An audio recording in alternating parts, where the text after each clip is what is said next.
At last, after all these 2 months, I'm finally close to the end of my journey. Just one more season, and this review will come to an end.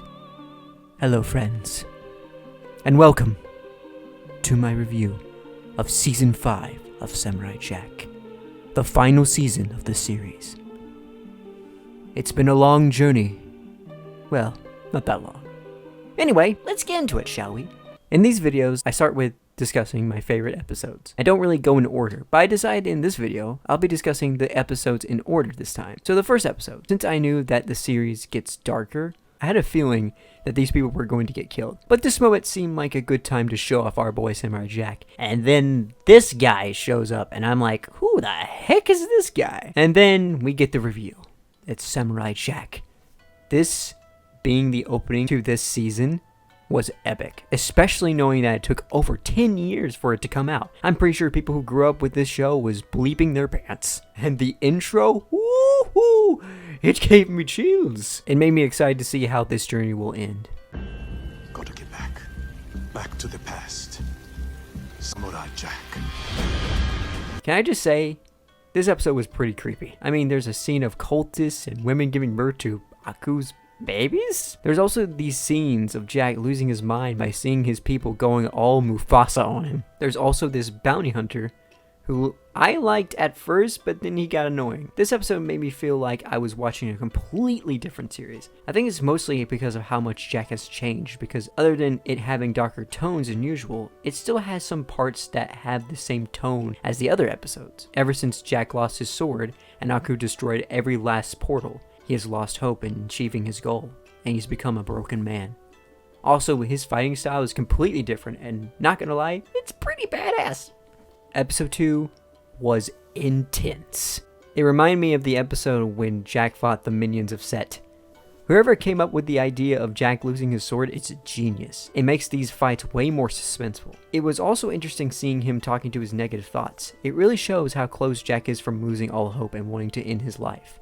That scene where he kills one of the daughters of Aku was very powerful. This is the first time Jack has ever killed a human being. I mean, you can literally see it in his eyes, how he feels about killing somebody. Also, can I just say that it's funny how the first episode is all dark and gloomy, and then the second episode has Aku being a goofball and becomes a therapist for himself? Even though it's a dark setting, Aku is still the goofball we know and love. On to episode 3. Woo! What an episode. A bit slow at the beginning, but it still was pretty epic. I love Jack's inner thoughts. It gives him more personality and makes him relatable, since we all have inner thoughts that always talk down to us. The flashback was pretty interesting. I'm starting to really like his father. Not only is he, and I've said this so many times, badass, but his ideals on when it's right to strike a person makes him interesting. Also, love the wolf. He might seem intimidating, but he's also kind of cute at times. I also really like how Jack was mostly afraid of the daughters of Aku just because they were human. Sure, they were extremely strong, even for him, but it was the fact that they were human, that even if he knew how to defeat them, he couldn't get himself to do it. But remembering his father's actions against the assassins and teaching him about letting the enemy decide if they want to fight or not. He then gets ready for them and lets them make a decision.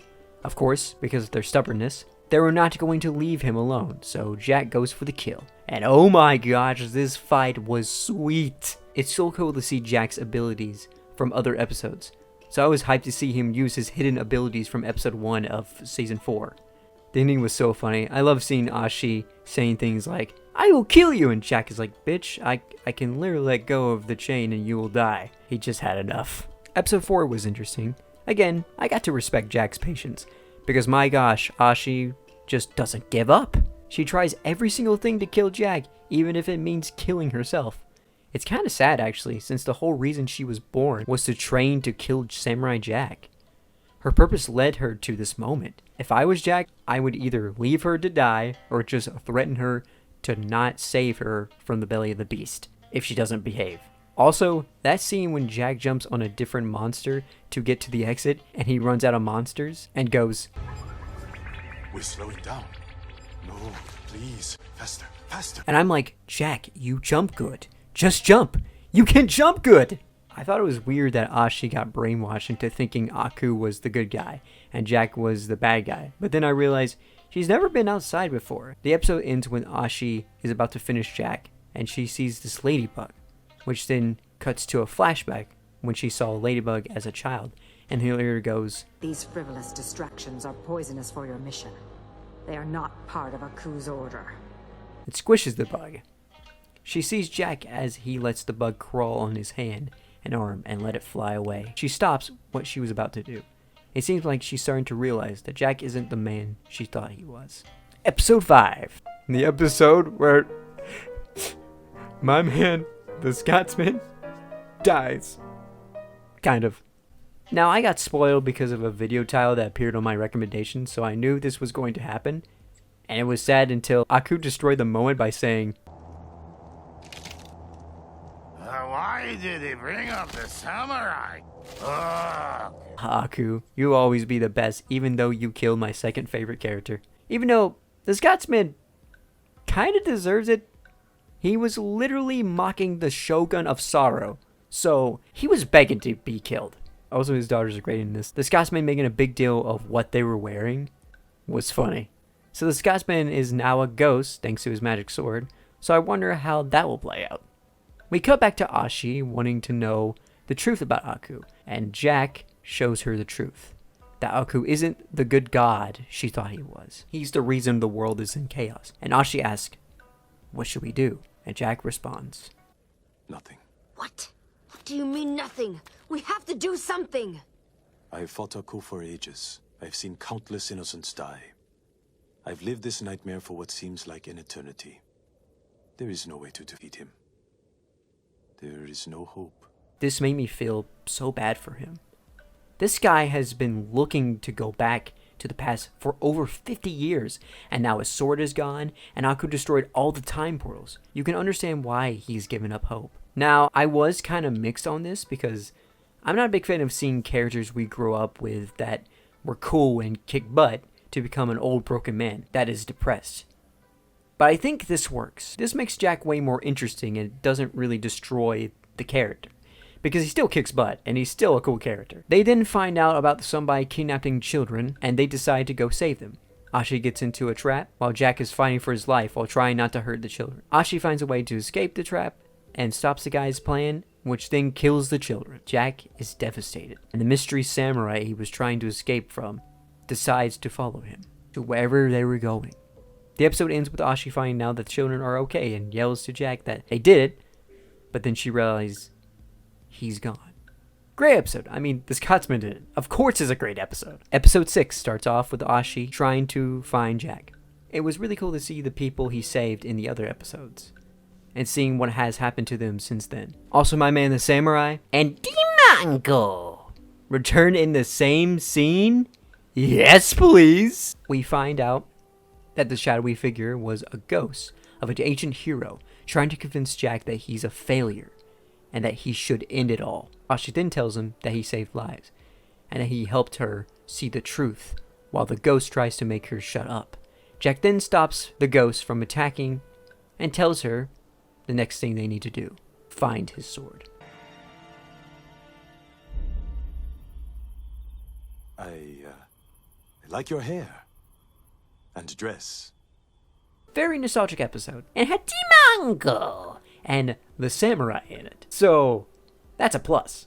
Oh, also that assassin was in as well. He didn't die, and he's trying to tell Aku that Jack doesn't have his sword, but he keeps failing. He's kind of growing on me, not gonna lie. Also, it's Tom Guinea playing this character, and he's one of my favorite VAs. Whoa, what a freak. Looked like a talking penis. Episode 7. I'm curious what the fans think of Ashi, because my gosh, she's so cool in this episode. I also really like her design. It was pretty cool to see the scene with Jack and his anger fight each other. I love these moments where even though Jack may be pure of heart, he is human, and I love seeing that. Also, I almost cried at the scene when Jack killed those sheep. Aku, you are so cruel, but I can't hate you because you're so cool and goofy. Episode 8. Okay, I'm mixed on the whole romance thing. I mean, it's kind of cute, but does every man and woman in a story have to be in a romantic relationship? I think it would have been fine if they were just in a platonic relationship. Now, I'm not a guy who hates romance. I mean, heck, I'm a fan of anime and manga rom-coms. I just think that you don't always have to have it in everything. I will say that the scene when Jack gets flustered when Ashi is suddenly naked was adorably funny. Jack was so cute in that scene, and I love how confused Ashi was because she's technically lived in a rocket all her life. So she doesn't understand what the big deal is. You're acting weird. Me? Weird? Me? Okay. It was an okay episode. Episode 9, the Tom Kenny robot finally finds Aku's base and tells him the good news, and Aku does this dance. Again, I can't hate this dude, he's just awesome. Aku then meets up with Jack and is like, I've heard you don't have your sword. No, it's right here. What? And then zaps Tom Kenny. Rest in peace, Tom Kenny robot. You will be missed because SpongeBob and Ice King are better roles. Aku goes on a spiel on Ashi being his daughter because of this cult and has the ability to control her. You have this intense fight while Aku is being ridiculous. I mean, you try and raise them right, then they run off with your mortal enemy. What's a dad to do? The episode ends with Ashi being consumed by darkness and tells Jack to kill her, but he can't do it. Pretty good episode, if you ask me. Okay, now on to the series finale. Yeah, the ending sucked, but we're getting ahead of ourselves. Let's talk about the positives. I love the final battle. It was so cool to see everybody that Jack help him. Also, the Scotsman during a huge battle literally asked Jack which one of his daughters would he like to marry, and Jack tells him he's already in love with someone else and points at Ashi, and the Scotsman goes, I don't think she's your type, lad. never change, man. Never change. Also, as much as I don't really like episode 2 of season 4, that scene where the robot gets crushed broke my heart. Ashi at one point breaks free of the curse and realizes she has Aku's powers and somehow knows how to open a time portal and know what time to go back? Yeah, that makes no sense, but man, I got a little emotional when I saw Jack smile. He made it after all these years. He finally made it. You get this epic scene of Aku finally being defeated, and you get this rush scene of Jack being betrothed by Ashi as she dies because she no longer exists, because the timeline of Aku is erased, and then you get a scene of Jack looking out over the horizon in a forest, and that's it. That's the finale. When it ended, I was like, that's it? It didn't feel satisfying, it felt rushed, but the journey is the destination, I guess. I think it would have been better if they made the series finale a bit longer, like 40 minutes or so. I think then the ending wouldn't be rushed. So yeah, that's the end of my review series of Samurai Jack. I had a fun time with this. I can see why people enjoyed this series so much. And even though the series finale was not that great, I think season 5 was pretty decent. And it shows that you don't have to be raunchy or cursing like a storm to be an adult cartoon. Not to say I hate those cartoons. I mean, I love South Park and Hell of a Boss. I just like seeing something different at times. Thanks for all of you who joined me on this journey. It was fun. Maybe I'll do another of these reviews on another show. Let me know down in the comments if you have any suggestions on what show I should do next. Now I will end this video with, wait for it, gotta get back to the bad samurai Jack. Jack. Gotta get back to the bad samurai Jack. Gotta get back to the bad samurai Jack.